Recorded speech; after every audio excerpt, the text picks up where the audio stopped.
The ultimate football fan is now here. All the biggest fan channels in one place. Next night stand. 100% Chelsea. Arsenal Fan TV. All about the fans. Why is he on the fucking pitch? What for what? Exclusive content only here. Hello, boys and girls, and welcome to The UFF Daily Football Show. The #1 source, everything going on in the football world, daily. UFF. Do what you have to do.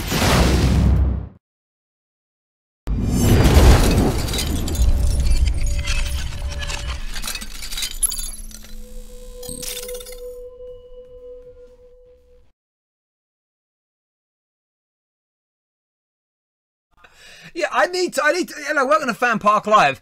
You've seen the nice intro to UFF there at the bit. Where am I? Terry, I don't know. Where am I? There's some dude I've never seen before with like yellow tips in his hair. But UFF, I'm not on it. UFF is inclusive and everyone deserves a chance. Yeah, brilliant. Download it.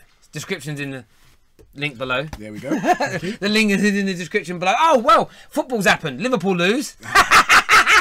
Oh, we've got some Twitter polls for you on that. Liverpool sailing close to the wind in terms of their top 4 place. Arsenal go out. Wenger's last game at home. Fair play to him and the Gooners and the Gunners today, picking up 5-0 victory. Aubameyang looking absolutely wonderful.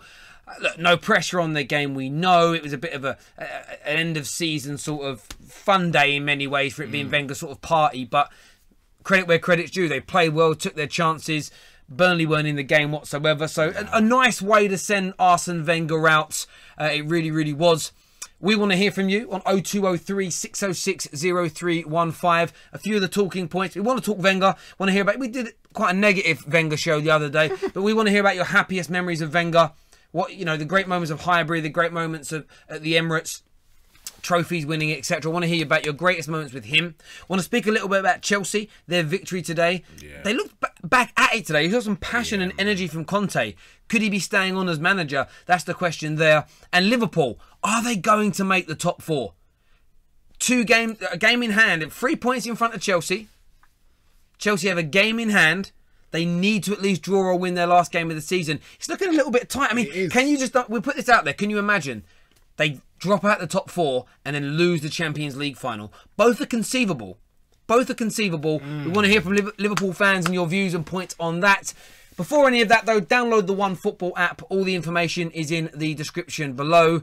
But Adam, final game at home for Wenger. How are you feeling now? He's gone now. Like, you're not going to see him ever at your stadium ever again as a manager. Listen, it is a relief, but obviously that relief has to be put in context because it's only going to be a relief if the manager that comes in is going to do better than what he's done. And it's no good us getting someone else that's going to do the same rubbish because then it's just another person to complain at. But considering all the turmoil Arsenal's been in, it's been like a civil war at times this season. It's good that we gave him a nice send-off. It's good that we won 5-0. The sun is shining. Everyone's happy. Bank holiday tomorrow. So it's all good. Absolutely. I mean, and we've asked supporters to ring up and say this, but when you think about, I know we spoke on Thursday about the worst moments under Wenger, but let's be really fair to him. He has some great moments as well. What stands out to you as his greatest moment in? It has to, as much as it's not quite cliche, but the Invincible season, going 49 games unbeaten. Nobody has done it, and nobody's going to do it for a very long time. That is something that is incredible. It's an incredible achievement for him to have done. And so for me, and especially the age I was at that time, that's my most cherished moment of Arsene Wenger, and the type of football that we were playing at that time as well is great. So do you know, if I'm going to look at it from a rival's point of view, I think that I respect Wenger for especially what he did in the 90s and early 2000s with Manchester United. The rivalries that my club and your club had very much spearheaded by him and Sir Alex Ferguson. Those were although some of those moments were painful, for me, it's one of the biggest things that made me love football and love the Premier League so much. And you have to respect the manager there for doing that. Hello, welcome to FanPark Live. What's your name? Luke. Hello, Luke. Who do you support, mate? Chelsea. You're a Chelsea fan.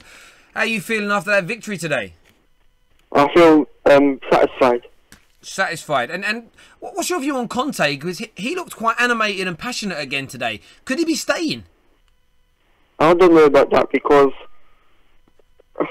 because 5th place is not a good place to be for like, our club. Because Chelsea, we should deserve more, like in the top 4 at least. I get that, but you've got a couple of games to go. You're 2 points behind Spurs. You could catch them. Spurs have been losing games. Liverpool haven't been at the races in the Premier League. Both Spurs and we haven't even mentioned Spurs. No. Both teams above you are capable of dropping. If Spurs lose their next game and you win your last 2, you make top 4. Because our last game is against Newcastle away, but at Newcastle we never win there because it's a ground. It's like a phony ground because we never win at Newcastle. So. Come on, but it's top 4 is still. It's not quite in your hands. You need teams above you to slip up. But Spurs and Liverpool have been slipping up. Yeah. Have you got no confidence in making this top 4 at all? I think we can get there, but I don't see Spurs and Liverpool slip up at this time. And they need both of them to do Spurs it. lost to West Brom yesterday. But it can change another game, like this midweek games. It can change. It can, but I think he's saying that it's unlikely. As much as Tottenham lost yesterday to West Brom, that was a freak. it would just for me it would just be interesting if Liverpool or Spurs dropped out of the top 4 because they are probably the 2 most praised clubs by the media in terms of what the managers have done and what they have achieved. And I would just find it a little bit comical if one of them was to drop out of the top 4 because it would be a massive underachievement for them. Huge. Which one would you think it was more comical, Terry? Liverpool, because I'm a Man United fan, so that's rivalry straight up. Do you know what I mean? For you, it would be Spurs because you're an Arsenal fan. Yeah. But no, look, really appreciate your call, mate. Thank you very much. Really appreciate it. Wait, can I touch on one thing? Oh yeah, go on. Who do you think's going to win, Barcelona or Real Madrid? I'm going to go with Barca. I don't want them to, but I'm going to go with Barcelona. Yeah, I'll probably have to. Yeah, I agree. Thank you. Cheers, mate. Top man. Cool. Anyone else wants to give us a call? You know the number 0203 606 0315. Let's text on Salah for a minute. Dive today. I put actually. What we'll do? We'll go on that because I tweeted out a little bit earlier. If Jake could put the. What did you tweet, Terry? I did tweet about it. Let me go to my tweet. You're causing problems again. I know, look, my tweet. Jay's going to put the tweet up. I just put disgusting dive from Mo Salah. Will Liverpool fans condemn him? But these are the kinds of responses you get, and I want to start doing a bit more of this on these shows. So these are responses. When multiple Tottenham players do it regularly, that's really stupid. And then their own manager claims it's part of the game. That's beyond stupid. Don't go at one player for diving literally once this season. You can't compare with Tottenham. And this is the point. What Tottenham are doing does not make Salah's dive acceptable. Absolutely. That is not an excuse. That is millennial stuff. That is millennials. That's you saying, I know it's wrong, but how can I defer or deflect the blame? All right, so where do you stand on it being part of the game? It's not. It's all cheating. And divers should be banned the same as drugs cheats. It's cheating. I have got zero tolerance. I call for Man United players to be banned the same. Ban them. 3-game minimum, multiple times 10 games. Third time we're doing it, ban them for a season. We want cheating out of our game. And the only way you can get rid of it is by punishing these players. And actually, but you're never going to do it. First step is fans have to self-condemn.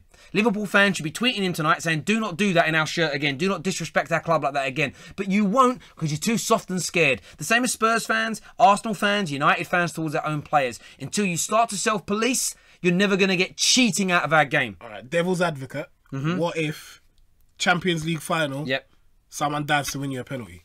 I'm not celebrating. I will call it a hollow victory. All right. If England win the World Cup this year through a dive or cheating in the box, I will stand up and say that on camera. It's cheating. I will not celebrate it. Okay, all right.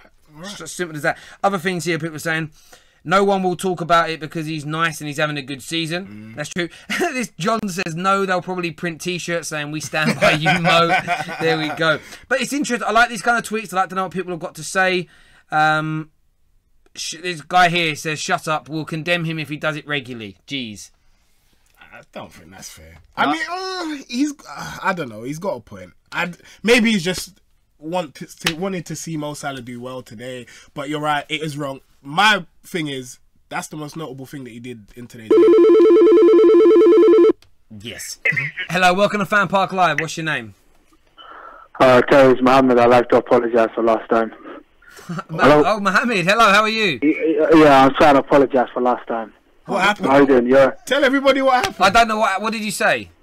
No, we were losing last time when we lost to Brighton.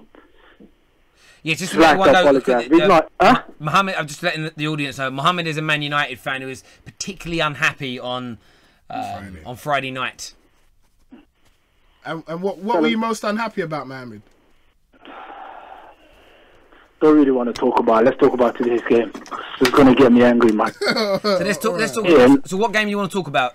Just so everyone knows, we're streaming here for both. We're covering both the Chelsea Liverpool game and Arsenal Burnley. So which one's on your mind? Chelsea and Liverpool. Okay, so what do you want to say? I just want to say, well done to Chelsea beating Liverpool. Yeah. Big up Chelsea. I don't like Liverpool because they're my rivals. Mm-hmm. I just wanted to tell to you, them two teams next season are ones to watch out. What, Chelsea and Liverpool?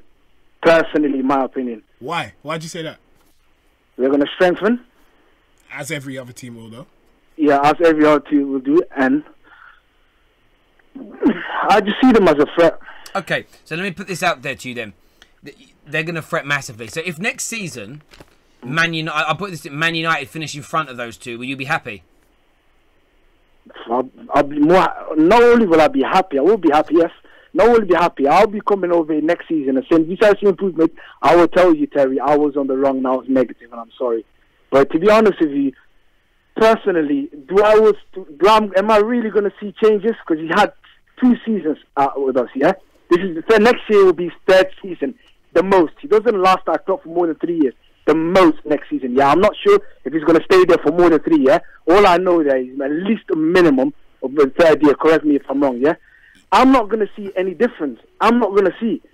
The reason why I'm negative is because I'm seeing negative things there. You understand where I'm coming from as a fan? I used to go to the games. Why do you think I stopped going to the games? Because I'm not seeing anything positive for my team.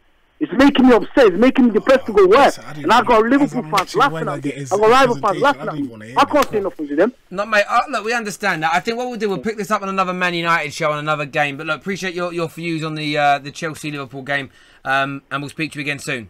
All right, no, take care, man. Thank you. Yeah, Wenger's about to get presented here with his gold Premier League trophy. I think that's obviously to honour the Invincibles, I would say. Right, we'll take more of your calls. Obviously, we want to hear your positive stories about Wenger. What it is you've loved about him, his greatest moments. Okay, look, the Invincibles and the double, they're probably the two most recognisable ones that you'll come out with. But have you got anything else on the side of that, whether it's a particular game or a signing he made? Hello, welcome to FanPark Live. What's your name? Hello? Oh, they've gone. One thing for me that I think the Podolski signing kind of shocked me, because Podolski was like this guy from a different country. He'd been in the Germany side, played for Bayern Munich. When we signed him, I was like, Wenger, you still got a little bit of clout. I think the Ozil signing and the Sanchez signing as well. Hello, welcome to FanPark Live. Hello. Hello, what's your name? Mohammed. Hello, Mohammed. Who do you support? Liverpool. Okay, what's on your mind? Are you worried about this top 4 place slipping away? Not really, no. Why? Honestly, we got Brighton home next week, and at Anfield we've been great at home this season. So okay, I'm not that worried for next week. Okay, good. And it's Chelsea. Mathematically, if Chelsea win both games, and we win next week against Brighton, we're going to be 3rd because of the goal. Absolutely, you will be. It's good. Can I ask you another question? Like, you've been great this year in so many games, but when teams let you have possession, so when you have more than 60% of that ball, you lose or draw over 70% of those games. Are you surprised that more teams don't just park the bus against you, because you struggle to beat any team that sits back? True. And probably next season it's going to be a huge test for us, honestly, because we're going to have, for me, a couple of changes in my opinion, for next season. And so, for me, we don't hold, if we're winning 1 or 2-0, we don't hold. You know what I mean? We don't hold back. Against West Brom, that's a good indicator, because if we could have used a player like Naby Keita, in terms of winning 2-0 and just holding that 2-0. Instead, what we do is just, not concentrate and basically just let in stupid goals. Yeah, go on. I was going to say, do you not think it's a little bit worrying as well that you've had this form going into the Champions League final? Or do you think that that's something that will just completely go out the window because of the occasion? Sorry? So you know how you've lost in the last couple of games, you haven't done too well.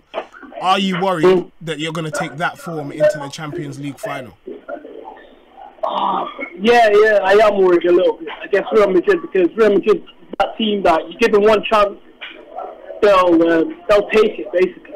But at the same time, their defense isn't that good. You know what I mean? Their defense isn't that good against our front three, against Firmino, Mane, and Salah. So that's basically a test. Basically, who's like brave enough most of the time, like to actually not get the ball and just sit back a little bit. And if Liverpool does that, basically, we might do an upset against Real Madrid. There we go, mate. Really do appreciate your call. Thank you very, very much. Yeah. Cheers. Will it be classed as an upset? If they beat Real Madrid, they're definitely the underdogs. Look, I've said it all along with the final. The team that is brave enough to sit back and absorb the pressure will win the game. Now, of course, pending any catastrophic defending errors. You know, they've got to defend well within those tactics and then counter well. But you saw it again today. When you stifle the box and the area and you give Salah, Firmino and Mane almost zero space. Man United did it to him twice this season. If you go back and look at a lot of their draws and defeats, Spurs did it wonderfully well at Wembley earlier on in the campaign. They don't win. Literally, I'm imploring neutrals out there to do it and Liverpool fans. Go and look at the stats of all the games that you've drawn and lost this season and last season. I would put a bet on that over 80% of them you have more than 60% of the ball. And there is something in that. And then look at the games you win and look how much of the ball you have. Of course, there are games where you have 60, 70% and you win. Go back and watch those games. A lot of the time, it's rather than it's great bits of football, it's moments of laxity of concentration or bad defensive errors. If teams defend well against Liverpool and they're compact and they play counter-attack football, they get results. It's crazy. So, I don't know. I feel like the best teams, do counter-attacking teams get the credit that they deserve?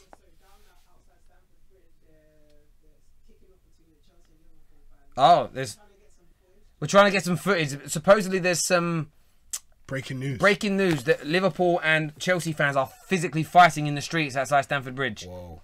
I know. What's that about? Don't know. But it's unlike Chelsea and Liverpool fans to be violent, isn't it? It's just such a shock. No comment. Jesus, we're going to turn some volume up here because Wenger's going to do a little speech. Yeah. I think we should listen to it. Come on, Wenger. Hey, look at him raising a trophy. I know. Wenger, just so you all know, Wenger's lifting up at the little gold Premier League trophy. I think that's to celebrate, obviously, the Invincibles, the only manager that's done that. And we're going to listen to his speech. We're going to listen to his speech. It's going to come through. If we can understand him. Yes. Because sometimes I know when they speak with those big echoes.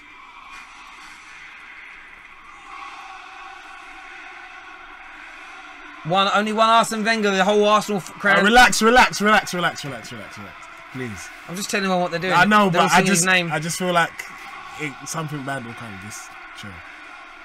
I want to see if I would love him to pan to Claude or DT or Troops.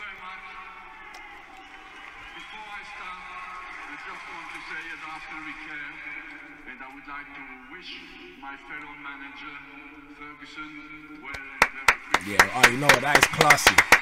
That is very classy. Yeah, class. Shit, that gave me goosebumps. Yeah, man. Class act there, Mr. Wenger. This is historic.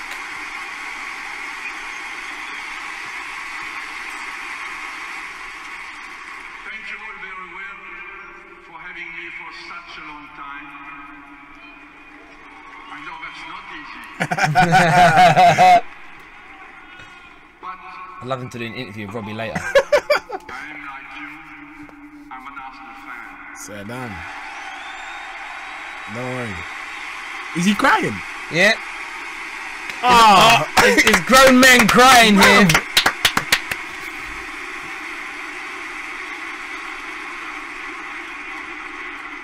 That means this is more than just watching football. Yes.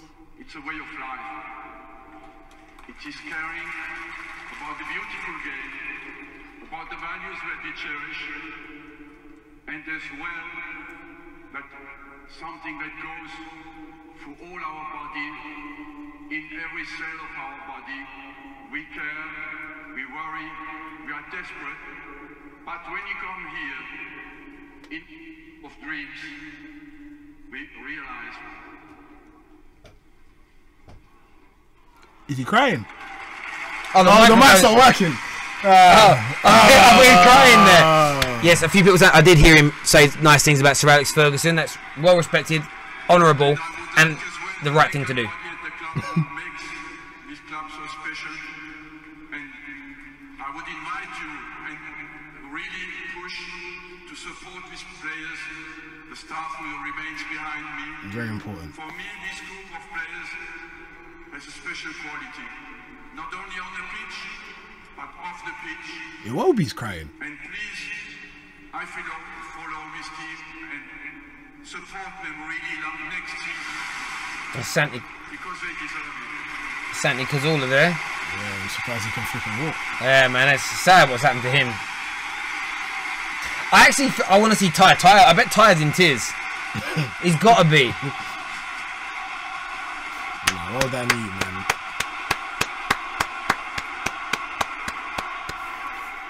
It's the right time to go, though. Yeah. As went all white. Wow. Oh, you shouldn't have. Bless him. I loved him to just. I just wanted him to mention Arsenal Fan TV. He won't, but I really wanted him to. Thank you all for being such an important part of my life, and hope to see you soon. Well done. Bye bye. Bye bye. Where's he gonna see us soon? There we go. Nice speech there. Nice speech from him. Very dignified. Yeah, very dignified and extremely. honourable. Because I think he knows there's been large sections of the fans that have turned. Of course he knows. Yeah. But this is the thing that I don't. I'm not saying anything negative about Wenger in what I'm saying here. He just stayed on a bit too long. Yeah. And I think people lost their patience with him. And do you know what? I think one thing, whether it's today, whether it's next month, maybe in a couple of years, like a great artist, you know, sometimes it takes time. Like Fergie today. Yeah. If Fergie would have had this brain hemorrhage when he was a current manager, there would have been, of course, heartfelt messages from everybody. But I think because he's been inactive for 5 years, anyone who harboured any anger towards him is kind of waned and it's nullified a little bit because he's not a competitive manager anymore. It's a history thing. And I think Wenger he'll gain back the love of lots of those Arsenal fans that lost it with him in a year, in a year or 2 or 3 when he hasn't been around and some of the pain goes away. I think it'll move on and it'll be good for him. And look, my issue is, you know, we know he did great things. He played great football. He achieved some amazing things from sort of the mid-90s to the mid-2000s. And that should, you know, respect that and honour that. We know what happened after that. Yeah. But at the end of the day, he's still a very good Premier League manager. Some innovative stuff that he's done here. And yeah, it's nice to see Arsenal fans giving him proper send-off, you know? Yeah, man. Is it weird though? Because your whole lifetime, you know him. Honestly, you're 25, so he's been there pretty much your whole life. Yeah. You don't remember George Graham or anybody else being there, no? No, definitely not. So yeah, Wenger's been here my entire life. The style of football that I enjoyed was him. Hello, welcome to FanPark Live. What's your name? Hello, my name's Callum. Oh, hello, Callum. Did you just watch Arsene Wenger's speech? Yeah, I heard it on the stream. Oh, you heard it on the stream? I thought it and what do you make of it? I thought it was classy that, you know, he wished Sir Alex a good recovery and all that. I thought, you know, you can see it means a lot to him, but it is the right time for him to go. Yeah, definitely. Yeah, absolutely. Look, there's an interesting comment that's come up on here saying like Arsenal Fan TV and stuff are going to sort of fall away now because a new manager's coming in. Do you think the sort of the social media aspect for the fans will be very different now that Wenger has gone, or do you see it being very much the same? I think it depends on the context, really. If the new manager's going to be absolute garbage, then you can see more of the same. But if it's going to be good, obviously it's going to be a lot more happier, which, you know, people like to see a rant and a bit of drama, so not many people will watch, if you know what I mean. Yeah, no, I get that completely. I think that's right. There are always going to be highs and lows with any manager, though. So, I mean, and I don't think there's going to be as much vitriol because it's not Arsene Wenger. But even so, I think I mean, it's stupid to say Arsenal fan TV is not going to survive. Yeah, no, I get that. Callum, really appreciate your call, mate. Thank you very, very much. This is the thing with it. I made this point on Thursday night, and I'll say it again for anyone that wasn't watching then. You can almost see this. Look, the Arsenal fans on Arsenal Fan TV, there are more than just opinions and just of Troops, DT, Ty and Claude. Yeah. There are many, many opinions out there, many people that speak weekly. They just haven't hit the same sort of viral sensation as the others, but there are many opinions, and if you actually take the time to watch all the opinions of Arsenal fans, they varied from supporting Wenger like Ty right to the other end of wanting him out. Yeah. And the same thing is going to happen with the new manager in terms of you could literally find Ty, having been so loyal to Wenger, he might be more he could end up being far more critical of a new manager than say Claude, because Claude would want, and I'm just throwing an example, he's going to want to give the new manager time because he's wanted a new manager in, where Ty didn't. So Ty might be more critical of a new guy coming. He might not. He might literally overnight feel the same about Max Allegri or Luis Enrique as he did Wenger. But these are the dynamics of it. So the fan TV and the social media aspect of any club with a change of manager isn't going to go anywhere, because there's always going to be opinions. There's always going to be, as you say, highs and lows and differences of opinions and fans arguing. And that's part of it. That's why Arsenal Fan TV, 100% Chelsea, the United stand, and of course the ultimate football fan that couples us together. You don't watch this man's show, The Fifth Official. It's people with different opinions on football, debating and talking, and it's never going to go away. Of course not. And the only difference is now, rather than listening to ex-football players talk about it and debate it, you're now listening to fans talk about it. And it's never been as big, it's never been as popular, and it's growing. Look, my channel's a lot smaller than these, and it's growing by 2,000 subscribers a month. They're all, but this is the thing. So it's not going nowhere. It's going absolutely nowhere. We've got Chelsea caller coming through now. Hello, welcome to FanPark Live. What's your name? My name is Hodger and I'm a Chelsea fan. Do me a favour, can you turn down your device in the background, please? Yeah, I have. Cheers, man. So you're a Chelsea fan. What were your thoughts on your performance today? I'm happy. It's good that we're still in the top 4 race, because obviously if we lose today, we obviously would have been out of it completely. And another thing, I'm just happy Salah didn't break the whole Premier League record against us. So yeah, I think bearing in mind, considering we've been inconsistent for the past few seasons, I don't really know if we'll be able to make top 4 this season. But hopefully we beat Newcastle and Huddersfield in the next 2 games, and hopefully Tottenham slip up. Well, yeah. That was so weird. We just took a swing. Can I just ask you what you think about Hazard? I cannot find a Chelsea fan who doesn't think the sun shines out of his backside, but there are other fans who think that he's a bit inconsistent. What do you think? I think for the past few years, obviously, I've just grown to support the guy, considering he's obviously plays for Chelsea. But it annoys me because I've seen him at his very best. At times, he's literally probably the best player in the world. But obviously, the inconsistency, I think, it's always gonna stop him from in a way being classed as one of the best players. When has Eden Hazard ever been the best player in the world? Outside of maybe for one game, when has he ever consistently been the best player in the world? Realistically, I think when we won the league twice in the last 3 years, there were times where he was up there. Obviously not the best, but yeah, if he continues to be inconsistent, he will never be at that level. And he's at that age now. If he doesn't show it now, he'll just be a world-class player. So I'm not going to lie. Obviously, a few years ago, I believed it when he was young, but obviously not much thing has changed since then. So I wouldn't really say he's the best player in the world, but he's obviously world-class. Any person would agree to that. Hello, mate. Really appreciate your call. Thank you very much for coming on. I can't look, for me, world class. Look, everyone has different. The issue when you debate world class is the same when you debate who great managers are. The same as when you debate any subject. The premise needs to be set first. You need to have. There needs to be a what is world class? Whether it's tick boxes, whether it's they have to have achieved certain things, whether it's they have to. And for me, one of the biggest components in my definition is consistency. Of course. So whether it's you look at Ronaldo and Messi at the pinnacle, they're probably beyond world class, but their consistency is great. When you look at Paul Scholes, he was just consistent his whole career. Steven Gerrard, consistent his whole career. We're looking at Premier League world classness here. Consistently. When I look at Frank Lampard. yeah. Well, Frank Lampard again is another one where he was just consistent. So if you want to call them world class, the one thing you would say is in your favour is consistency. Yeah. Eden Hazard lacks so much consistency. I would never consider him world class. When he turns it on, he's brilliant. Honestly, like today he was unplayable. But people sometimes realise that for me, yes, your skills and your shooting ability and your passing ability are an attribute. But so is your mentality, your stamina, your consistency. These are mental attributes that all need to be taken into the equation as to whether or not you're a world-class football player. And sorry, Eden Hazard's not. Statistically he's not. On the eye he's not.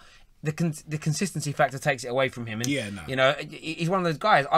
There's so many more players I would pick over him. So many I would pick over him. If you want an attacking player that's going to create, score goals, I really, really would. Hello, welcome to FanPark Live. What's your name? Hello, Terry. My name is Abdullah. I'm an Arsenal fan. Hello, Abdullah. How are you? I'm really good, thank you. Just want to talk about the Arsenal game. I just want to say that I've been very critical of Arsene Wenger in the last couple of years, but now that he is like officially left, and it was a really good game.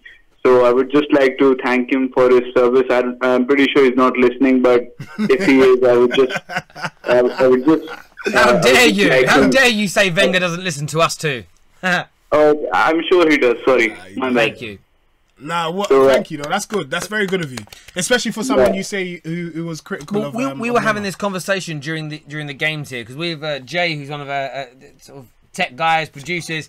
He doesn't like Victor Moses, but when Victor Moses does something good, he won't ever praise him. And I think that's a problem I have with a lot of football fans nowadays. You know, I don't particularly rate Ander Herrera in a Man United shirt, but when he has a great game, I clap him and say well done and thank you. And I think it's very important to do what you did there, is to congratulate Wenger for everything that he has done at the football club.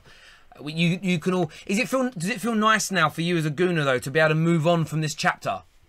Yeah, I mean, of course. I mean, you know, the best thing I noticed about today is that when Arsene Wenger finally spent some big money, we now see the results. I mean, we now realize what 100 million worth of strikers can give you. We have just seen a glimpse of what they can do, which is like really good. And I would like to send my prayers and to Sir Alex Ferguson and for his health. I hope he recovers soon. It was a good day. I mean, it was a good day when even Alex Robbie scored. So yeah. I mean, just a good day. I mean, after that Atletico game, I was like really sad, but it was a good game. So just cheers to everyone. Well done, man. Mate, really appreciate your call. Thank you very much, brother. Yeah, you too. Take care. Yeah, nice message, and that's what you want to hear, and that's kind of, I'm sure even the likes of Claude and that are going to come in. We're going to get the polls up for you now as well. When Jay, are they on the screen, Jay? Oh, my phone's not connected again. Oh, I'm connecting now. Boom. Should be done. So first poll we had here is: will Arsene Wenger be missed in the English Premier League? 54% have voted with yes, true legend. Of course. 27% have said a little. 19% have said nope, glad he is gone. Trolls. Make sure you retweet that if you haven't followed me already at Terry Flewers TFT. That poll is running there right now. Not many votes on that yet, but if we get a few RTs out there, let's get that moving. And then we also have RTs. The other, RTs, retweets. We've got another one here. Will Liverpool make the top 4? 62% are saying yes. 38% are saying no on this. It's an interesting one. It is. But they're likely to make it. They are. It's just one of the. Yeah, it's just. But I look at Spurs. This is going to be interesting because if Spurs don't win on Thursday night, who are they playing? I don't know. Let's get that up. I'm gonna get the One Football app up actually. I'll find that. Let's get the match day, Premier League match day. So the next. Oh, this is just. Oh, hang on. Match day. This is weird how this works.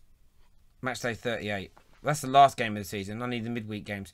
Let me just go to matches, all matches. This will be easier. Skip through it all. Jeez, Louise. That is a lot. This is too much. This is too much. Bloody hell. Jay, can you find us out? Can you get up who they're playing, please? On the screen in front of us. We'll get it up on the screen in front of us. Some of the people in the comments might know. I don't know. I didn't do that much research into it before game. But if they lose their game Thursday night, and Chelsea win, Chelsea jump in front of them, and then suddenly Chelsea have their destiny in their own hands. And I think for either Spurs or Liverpool to fall out, so they've got Wednesday they play Newcastle themselves at home, and then they've got 2 home games, and then they're home to Leicester City. So they've got 2 home games, which gives them an advantage. It does give them an advantage, but they have slipped up recently. If they lose to Newcastle, or even draw, Chelsea go level on points if they win. It's neither Spurs or Liverpool can afford to miss Champions League football. Neither of them can. They just. I would probably say Tottenham more so. Yeah. Because they've got players that are on the precipice of leaving already due to financial reasons and not winning trophies. To go from a team that was tipped to challenge for the title in an FA Cup semi-final, should have got past Juve in the Champions League, to end up out of everything and out of the top four. Look, when you've got world-class players like Dele Alli, Eriksen, Harry Kane. Did we just call Dele Alli world? He's class, mate. He's very, very good consistently. For me, last 2 years. Okay, anyway. all right. Anyway, okay, very good players then. We'll but when you've got players at that level, hyped up by the Spurs fans, to miss out on it, it's embarrassing. It's true. Hello, welcome to FanPark Live. What's your name? Hello, my name is John. Hello, John. Who do you support, John? He went. He was definitely a troll. He was like, hello, my name is John. Like he was trying to make his voice deeper, or maybe like he didn't have permission to use the landline at home. Hello, my name is John. I'm a builder. Hello. Hi. Hello. Hi. Who am I speaking to? Sam. Hello, Sam. Liverpool fan. Oh, hello, mate. How you doing? Man, I'm livid. What are you livid about? Bro. Shall I tell you what? I know, like, we've had a great season, but basically, there's been 3 times, since playing Liverpool that I felt physically sick by performance, like, overall, and that was like the 2-0 to Chelsea, like in the title winning season, the Gerrard slip, the 6-0, the Stoke, and the Crystal Palace, and all the things that are the same about all those matches, right, is that I literally just saw our team run out of ideas so early in the game. And do you think that happened today? I think it was obvious. I think as soon as Giroud scored, do you know what happened? In the 40th minute, I literally saw Liverpool pass it around the back 4 for 6 minutes, while Chelsea just stood in their blocks and watched us do it. And nobody had the balls to take it on the half turn, break through the lines, and actually start an attack. Literally, everybody cowered out. Do you know what, mate? It's a lot. I've done a lot of research into Liverpool this year. I talk about them a lot on the internet and stuff, so it's important that I do. They struggle when teams sit back and play defensively against them and counter. That they really and it's even they beat some of the smaller teams that do that because of the difference in quality. But when they go up against the big boys, when you look at the defeats to Spurs this year, Man United, and of course Chelsea today, they sit back and absorb and they counter attack against you. I struggle sometimes to understand why some of the top sides think it's. They do often. Like for me, like I heard Pep Guardiola say his players would never forgive him if he told them to play like counter attack football against Liverpool. And I think, how are they not have forgiven you for getting them through to the semi-finals of the Champions League? Like, because Liverpool, you just saw today, Liverpool struggled. They really struggled against a team. They struggled against West Brom. You know, although they went 2 up, they because of mistakes, they still were able to come back against you by playing that defensive football and counter attacking. And do you worry that if Real Madrid play like that, if Real Madrid do what they did against Bayern Munich and Barcelona 2 seasons ago, where they sit back, absorb and counter, are you worried? I'll tell you what, I feel like I'm not too worried because I thought Liverpool have the reputation of when the stakes are high and the pressure's big, they do know how to pull out the bag. So I kind of trust them to give them a game, if you know what I mean. But the only thing I'm worried about is that, you know, for Liverpool, when things go wrong, like they can go really wrong. It's either we have a blinder or the wheels come falling off. Do you know what I mean? So I was gonna say, what about next season? What do you do then? You've got Naby Keita coming in. I was saying to Terry earlier, I feel like there's a lot of areas that Liverpool can improve on. Can still improve on. Yeah, exactly. Naby Keita is a perfect example of what we need, because I know that in this game, when Liverpool were just dilly-dallying at the back while we were 1-0 down, Naby Keita would have got the ball to centre-backs, got on the dribble, beaten a couple of players maybe, and then already like the intensity of the attack is up, and Salah and Firmino would have been running everywhere, and then, do you know what I mean? Like, it's already more intense.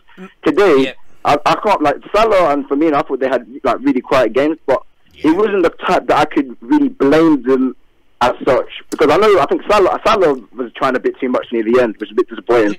Yeah. But do you know what it is, mate? I feel like when those players are nullified, What the team requires is somebody else to step up to the plate. Stand up, exactly. And they didn't do it. I want to ask you this question because, look, you got Brighton at home last game of the season. I would expect you to win. If you only pick up, if you were to lose that or pick up a draw and Chelsea win their last 2 games, are you honestly fearful that you could end up missing out on the top 4 place? You know what? I am a bit, and it's not me being negative. It's literally because of the point you just made. Brighton, they will come to Anfield. Okay, they're safe, but anybody that knows they've got a chance to ruin anybody's party, no matter where it is, they will try their best to spoil the party. Middlesbrough tried to do it last year. So Brighton will literally just see this as, okay, let's see if we can actually shut Liverpool out. And the draw isn't going to be good enough. So if Brighton come in and 30 minutes have gone, Liverpool haven't scored, and then every misplaced pass, every touch, the crowd's groaning, and the pressure's building, and then when Liverpool get to that pressure, they go through a mental block, and they can't break teams down. Like, it's happened so many times, like you said. And I am a bit concerned that that's going to happen. But what I'm hoping is that if we get an early goal, then we should be fine. But the way we've left it this late is a bit disappointing, and I feel like Klopp really needs to improve the midfield, because our midfield, I think our front three is amazing.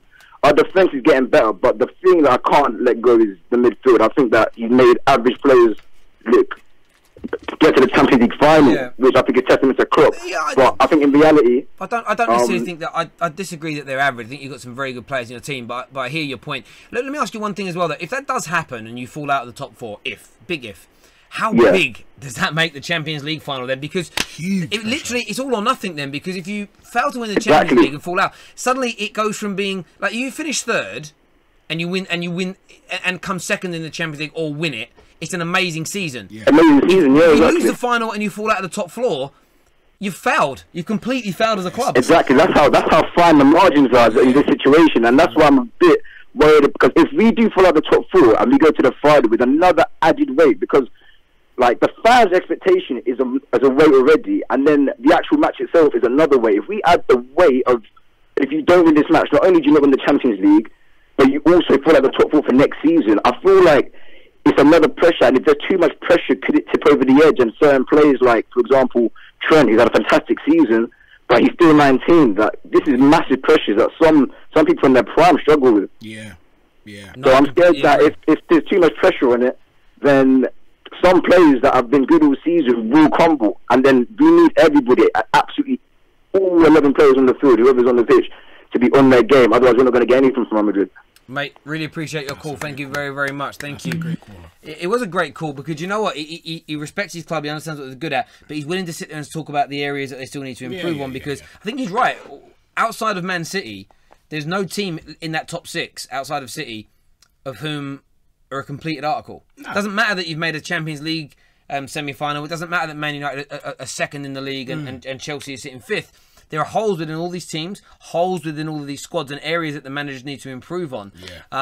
It would just, and I pointed Liverpool out because they played today, but Spurs fit into this category as well. To miss out on top 4 now, when they have been sitting in it so long, and literally both of them have thrown points away in very simplistic games in the last month, same as Man United have, no doubt about it. And that's why I've not been so hard on Man United in the same way that some Man United. I've been annoyed at the performances, no doubt, and I've criticised them.